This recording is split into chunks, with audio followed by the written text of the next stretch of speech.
हमारे साथ इस वक्त हमारे दो संवाददाता जुड़ चुके हैं। राजू राज हमारे साथ हैं और रविंद्र हमारे साथ हैं। सबसे पहले तो राजू राज, ये जो सुप्रीम कोर्ट में जो अर्जी दाखिल की गई है जिसमें रैलियों पर रोक लगाने की बात कही गई है, और क्या क्या कहा गया है इस अर्जी में? बिल्कुल मीमांसा, बता दो कि सुप्रीम कोर्ट में ई फाइलिंग के जरिए एक याचिका दाखिल की गई और इस याचिका को विशाल तिवारी नाम के एक लॉयर हैं, उन्होंने दाखिल की है।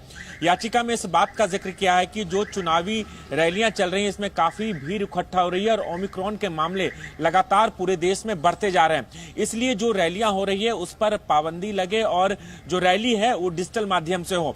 इस याचिका में तमाम डेटा का भी जिक्र किया गया है, जिस तरीके से डेटा वाइज ये संख्या लगातार ओमिक्रॉन के बढ़ते जा रहे हैं। उसके अलावा एक्सपर्ट का भी ओपिनियन का जिक्र किया गया। एक्सपर्ट क्या कहते हैं कि जैसे ही जनवरी फरवरी का महीना आएगा और उसमें ओमिक्रॉन की तीसरी लहर होगी और काफी संख्या में लोग ओमिक्रॉन के चपेट में आएंगे।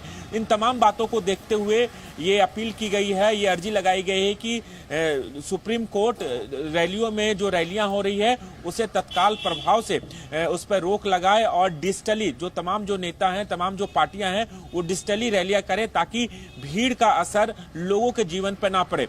और ये याचिका लगाई गई है। चूंकि सुप्रीम कोर्ट अभी बंद है 2 तारीख तक, 2 तारीख के बाद सुप्रीम कोर्ट खुलेगा और उसके बाद उस हफ्ते में हो सकता है सुप्रीम कोर्ट इस पूरे मामले में संज्ञान ले और सुनवाई करे, लेकिन ई फाइलिंग के जरिए ये याचिका दाखिल की गई। दूसरी जो सबसे महत्वपूर्ण बात है कि लगातार हम देख रहे हैं तमाम राज्यों के अंदर, चाहे दिल्ली हो, मध्य प्रदेश हो या उत्तर प्रदेश हो, इन तमाम जगहों पे ओमिक्रॉन के मामले बढ़ते रहे और तमाम राज्य सरकारें अब पाबंदियां भी लगाना शुरू कर दी है। इसी को मद्देनजर ये याचिका लगाई गई है।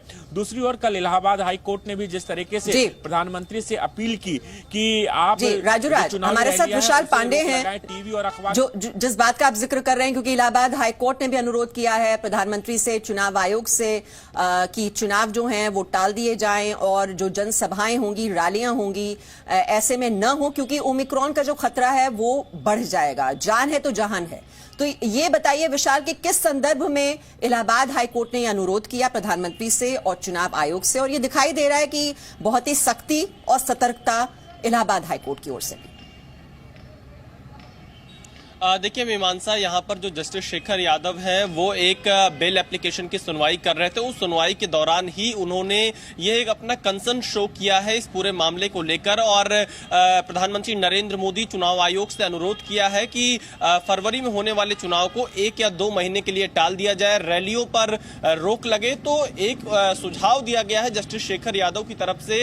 अब क्योंकि चुनाव कराने न कराने का जो पूरा फैसला है वो चुनाव आयोग करता है और अभी 28 तारीख को चुनाव आयोग की टीम उत्तर प्रदेश के दौरे पर भी आ सकती है। तो उसमें देखना यह होगा कि चुनाव आयोग इस बार क्या गाइडलाइंस बनाता है, क्या रैलियों को लेकर, जनसभाओं को लेकर और कैंपेनिंग को लेकर कोई नई गाइडलाइन चुनाव आयोग बनाएगा, और क्या जिस तरह से सुझाव दिया है इलाहाबाद हाई कोर्ट के जस्टिस शेखर यादव ने, क्या 1-2 महीने के लिए चुनाव को टाल दिया जाएगा। इस पर यह चुनाव आयोग की तरफ से ही पूरी जानकारी सामने आ पाएगी। लेकिन फिलहाल अगर हम आयोग की तैयारियों को उत्तर प्रदेश में देखें तो उसके हिसाब से लगता है कि चुनाव समय पर कराने की तैयारी में चुनाव आयोग उत्तर प्रदेश में है और इसीलिए अगले 2-3 दिन में चुनाव आयोग की एक टीम उत्तर प्रदेश के दौरे पर भी आ सकती है। लेकिन जिस तरह से ओमिक्रॉन का एक खतरा बढ़ता जा रहा है, उसको लेकर जो आशंका जताई जा रही है, उस पर चुनाव आयोग क्या कुछ नई गाइडलाइन चुनाव को लेकर बनाता है, ये देखने वाली बात होगी। और